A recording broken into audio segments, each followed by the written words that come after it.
Hi, welcome back to Normski TV. Just a quick one this evening, and all the talk again. It's all about Aubameyang, and we want this guy to stay.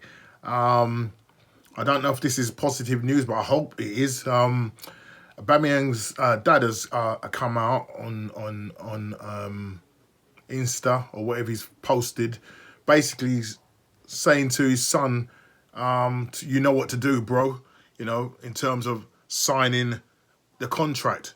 Now, we don't know whether Arsenal are the ones that are stalling on this, because it seems as if Aubameyang wants to stay at the club. His father is urging him to stay at the club.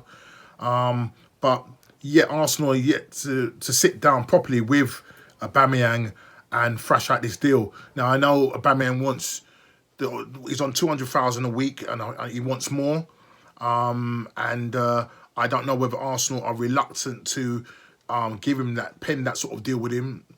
I don't know what that deal will be, if it's a 3 or 4 year deal. He's 30. I think he's 31. I don't know if it's this year or next year. But he's such a brilliant player, scoring 17 goals in the Premier League. He's the second highest goal scorer in the league. And he's firing for Arsenal. And if it wasn't for him, we'd probably be further down the table. So we've got to big it up and give Aubameyang his due. And Arsenal, and again, I keep saying it, you've got to lock this player down. You've got to give him what he wants. Charlie Nicholas has came out and said, maybe if it wasn't this COVID situation, because clubs haven't got money to spend, he'll probably try and sell the guy. Whether we'll get that sort of money for him or not, I don't know. 100 mil. And then we could probably plough that money into a couple of decent players. But with this COVID situation, I'm urging Arsenal, and, Charlie Nicholas is saying the thing, urging, I'd rather keep him and see how we go. So his dad has come out. If this is coming out from his dad seems like he wants him to stay at Arsenal. And as the Mirror is saying, that Aubameyang contract expires next summer. And the deal and talks of the deal has not or haven't progressed yet. And, the main man, he wants 200,000 plus a week on what he's getting now. So he wants an increase on the £200,000 a week and what he's getting now. And he deserves it, because he is our best player. So his dad has come out and posted it on Instagram, basically saying, you know what to do. Yeah, he goes, you know what you have to do, bro. And he's got Aubameyang 97, and I think this is to show a picture of him signing the Arsenal contract in 2018. So we really need to lock him down. I keep saying it, keep reiterating it. We've got to lock Aubameyang down if we are going to make any inroads into even make it into the top 4 come next season. So let's not make his contract run down, and then he has to end up going on a free, because it seems as if Arsenal want to cash in on him, and that's just not the right move. So I'm urging you again, Arsenal, pull your fingers out and let's get this deal done. Okay, moving on. Arsenal's Bukayo Saka. I know, he's also coming. I think June coming will be into his last year of his contract. Again, we can't afford this player to lose him on a free. He's been really impressive for Arsenal.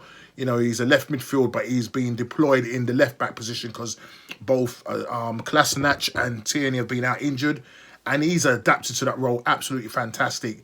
He's had a number of assists in the Premier League, doing really well for Arsenal, and Liverpool possibly sniffing around him, but I don't think this deal is likely to happen, because I don't think he's going to get ahead of the likes of Andy Robertson.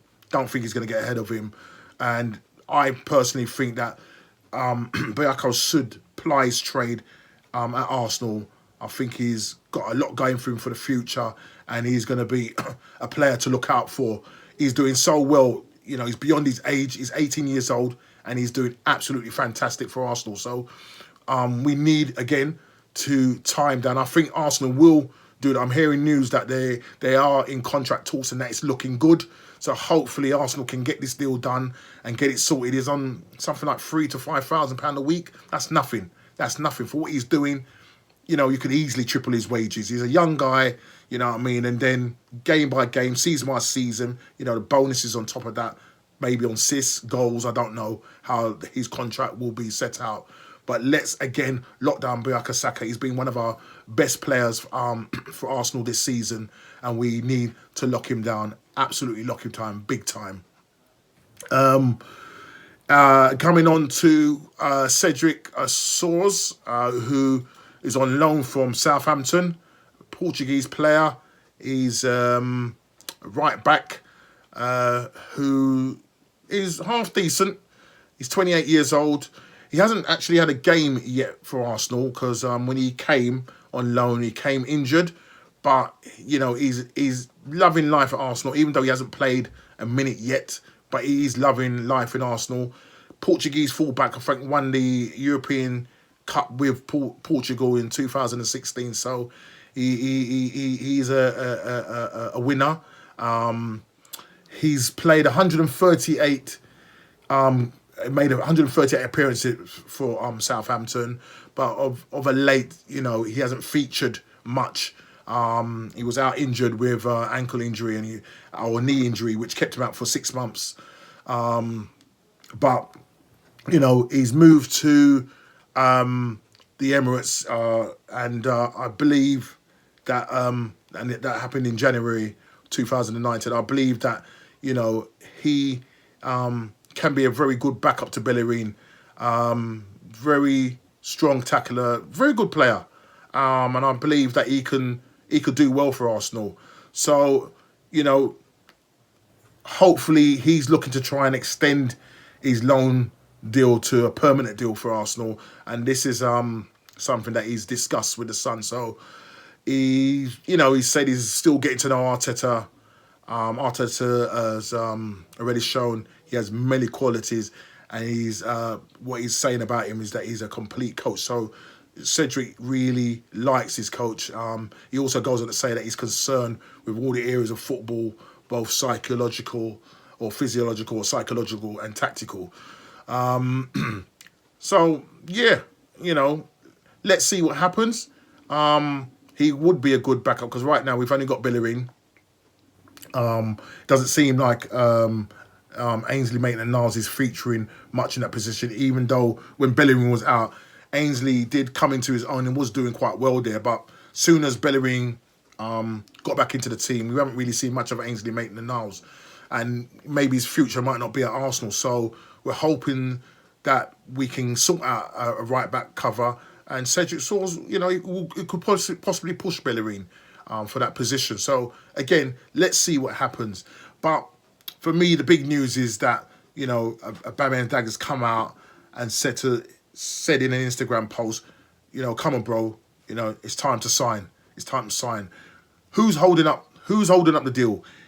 Is it Aubameyang or is it the club? Please post it in the comments and let me know who's holding up the deal. Is it the club, you know, or is it Aubameyang? Because, you know, maybe he's looking at going to a club where he knows he's going to possibly win trophies. But the impression I get is that he seems to love the club. He's our captain, you know, he's our talisman. And furthermore, his dad has come out and said, come on, bro, sign it. So I think, personally speaking, it's the club that's really holding back because maybe they want to cash in on him. But I'll say that's not the move. Make sure, Arsenal, you pull your fingers out and sign Aubameyang and get this thing sorted. Please like, subscribe and share, and leave it in the comments anything that you feel that I can do better on the channel. But listen, guys, take care of yourself, and I'll see you next time.